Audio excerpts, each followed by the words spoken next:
SNX Marathi, Siddheshwar news express, सत्यासाठी SNX सोबत.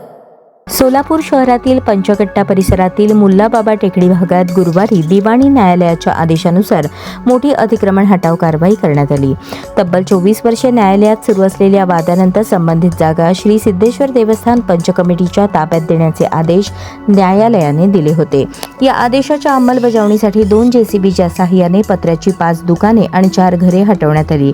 कारवाई दरम्यान कोणताही अनुचित प्रकार घडू नये यासाठी 50हून अधिक पोलीस कर्मचारी आणि वरिष्ठ अधिकाऱ्यांचा कडक बंदोबस्त तैनात करण्यात आला होता. मुल्लाबाबा टेकडी परिसरातील या जागेबाबत श्री सिद्धेश्वर देवस्थान पंच कमिटी आणि हाजी हसन साहेब वस्ताद यांच्या वारसांसह इतर संबंधितांमध्ये सन 2002 पासून न्यायालयीन वाद सुरू होता.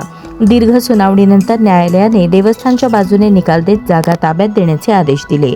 न्यायालयीन नोंदीनुसार सिटी सर्वे क्रमांक 6054 गड्डा प्लॉट मधील ही जागा पूर्वी कडबा गाड्या विक्रीसाठी वापरली जात होती. न्यायालयाने विविध मोजमापांच्या जागेवरील पत्राची शेड हटवून ती जागा देवस्थानच्या ताब्यात देण्याचे निर्देश दिले होते.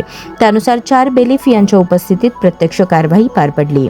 कारवाई दरम्यान काही रहिवाशांनी आक्षेप नोंदवल्याने काही काळ तणाव निर्माण झाला होता. मात्र पोलिसांनी परिस्थिती नियंत्रणात ठेवत कारवाई शांततेत पूर्ण केली. सकाळपासून सुरू असलेल्या या मोहिमेत दुकाने, शेड आणि काही निवासी बांधकामे हटवण्यात आली. न्यायालयीन आदेशाची काटेकोर अंमलबजावणी झाल्याने शहरात या कारवाईची जोरदार चर्चा असून देवस्थानच्या मालकीची जागा अतिक्रमण मुक्त झाल्याचे मानले जात आहे.